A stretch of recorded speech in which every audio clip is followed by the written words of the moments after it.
How to transfer WhatsApp Android to iPhone. This tutorial shows you how to back up your WhatsApp chats with all settings before moving to a new device. First, open the WhatsApp application on your Android device. Next, tap on the three dots in the top right corner to open the menu. Following that, tap on Settings from the drop-down options. Now, tap on Chats to access your chat settings. Moving forward, tap on Chat Backup to view all backup options. Afterwards, tap on Google Account to select or add your Google account for backup. In addition to that, if no account is shown, tap Add Account and sign in with your Google credentials.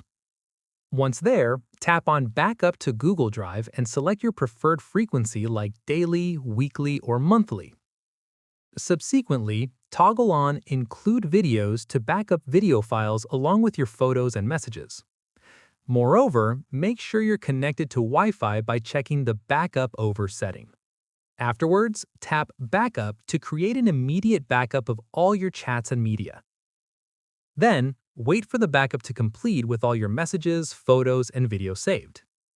Within your new iPhone, install WhatsApp and restore your chats during setup. And that's it. If this WhatsApp backup guide helped you prepare for device transfer, give it a like, subscribe for more WhatsApp tutorials, and tap the bell icon for updates. See you in the next one.